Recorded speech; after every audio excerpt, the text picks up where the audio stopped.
talked about Patrick Laine as a possible trigger man. I've talked about Braden Yeager as a possible trigger man. There's a reason that I'm talking about a possible trigger man. Good morning to you. Good Wednesday morning. I'm Dejan Kovacevic of DK Pittsburgh Sports, and this is Daily Shot of Penguins. It comes your way bright and early every weekday. If you're into football and/or baseball, I also offer daily shots of Steelers and Pirates in the same place that you found this. I'm laughing for absolutely no reason whatsoever. Just happened to be in a good mood on this particular day. But then all good moods, when it comes to people who follow the local hockey franchise, tend to fade when it comes to the power play. And I'm going to talk about the power play today, only I'm not going to be super crazy negative and pointing at assistant coaches and other stuff like that. I'm still searching for a solution. I still want to have this fixed with the current personnel, if only because I don't see a way that it can't be fixed with the current personnel, meaning I don't believe that there's going to be outside help in this regard, including Laine and most definitely including Yeager, who's going to be, in all likelihood, back in the WHL again this winter. But by mentioning those names and knowing those players' specific skill sets, and believe me, I'm not putting the two at the same level, I want to call to attention some minor/random statistical analysis that I was doing related to power plays. I hope that you'll find this interesting. I decided to look at the two Stanley Cup finalists, not just the champion, to see how they got their power plays to work from a finishing standpoint.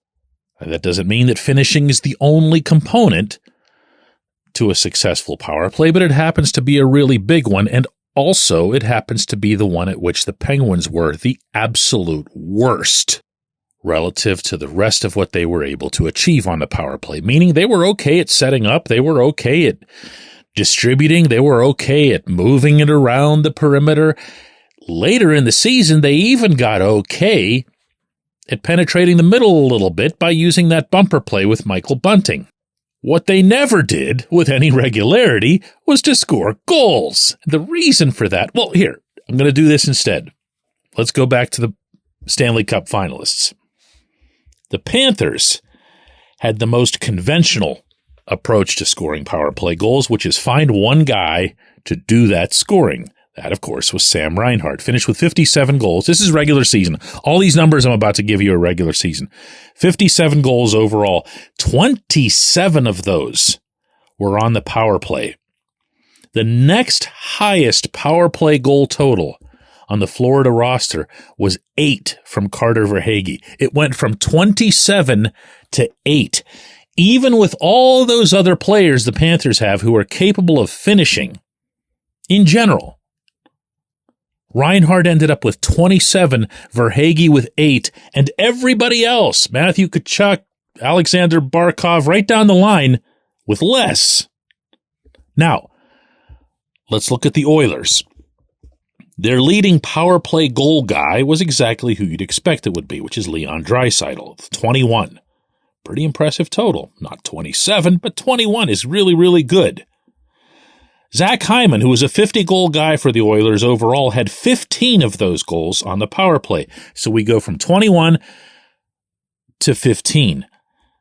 Where's Connor McDavid, you ask? He had only 7. Evan Bouchard, with the big point blasts from the right side, had 8. McDavid had 7. So there's more of an even distribution. I think we all would agree in watching both of those power plays, including when they went head-to-head in the final, that Edmonton's is superior in every way. It's far more balanced, it's far more dynamic, and there is nobody in the sport that collapses onto a penalty kill and ultimately onto a goaltender the way the Oilers do. It's like watching sharks feast, and I don't mean the ones in San Jose. This episode is brought to you by Bet Online, your number one source for all your summer sports needs this season, from Major League Baseball, golf, NHL, NBA playoffs. Get the latest odds and lines, including all team matchups, player props, odds on just about everything that's out there. Head to the website today or use your mobile device to get in on the action. Bet online, where the game starts. So where does all this leave the local lineup? Well, here we go. Sidney Crosby was, of course, the Penguins' leading goal scorer with 42 overall. Only 10 of his 42 goals came on the power play, but his 10 were the most on the team. In fact, they were the most by far on the team. He had 10. Evgeny Malkin had 6. A whole bunch of guys had 4, including Jake Gensel when he was still with the team. And here are the numbers that I think are really going to floor people. Not that any of these are like really deep, intricate numbers. I'm not breaking hot news here. It's just looking at a stats page. But did you realize that Erik Karlsson had only 2 power play goals? Wait, did you realize that Chris Letang had none? Over the full season? None? There are people who partake in this power play on a regular basis who do not produce. And while I'm not about to identify some sort of trigger man, some sort of ready to be ascendant big game goal hunter that's already here, I do feel quite comfortable putting forth that the days of just allowing people to be on the power play without scoring goals, underlining, boldface here, scoring goals, has got to come to an end. There are no sacred cows when your power play is the single greatest undoing of your team over the span of a full season. The Penguins would need to either go outside and get a power play finisher and just have that player become some sort of specialist. If they were to, let's say, add a Daniel Sprong who can't do anything else, just tell him to go stand in the left circle and all he'll play is 6 minutes a game, but they'll all be on the power play. Or a Laine or someone else who fits that bill. Or you do things differently. You put different players out there. You go with a hardcore meritocracy. These numbers that I just read off to you are not reflective of anybody's meritocracy, okay? They're just not. There's no one who respects Sid's work, Sid's professionalism, Sid's career more than I do. Sid should not be your leading power play goal guy. When we come back, J1Q.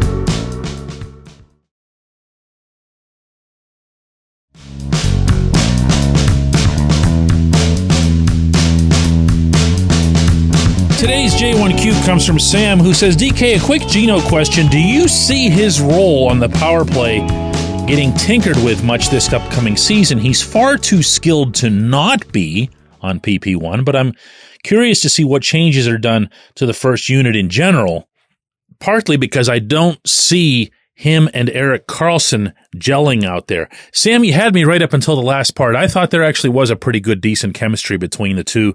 There were actually goals that happened directly between them, in part because one knew exactly how to feed the other cross points. I don't see any of this as being a chemistry issue. When I look at the Penguins passing around the horn, I don't see players who don't understand each other, who don't work with each other, who don't communicate with each other. What I see instead is a power play that doesn't have a clear objective. Now, not all power play objectives are as obviously delineated as, let's say, the one in Washington.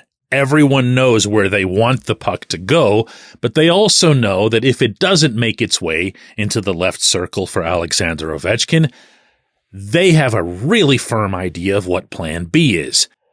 That's why for years with the Capitals, you've seen them take full advantage of John Carlson's ability from the right point, feeding TJ Oshie in the high slot, or back when he was still going, letting Nicklas Backstrom do some damage from the right boards. But they know what they want to do. You tell me what that is for the Penguins. Is it the only real play that ever worked, which was Karlsson feeding down low to Sid for some kind of redirection or tip?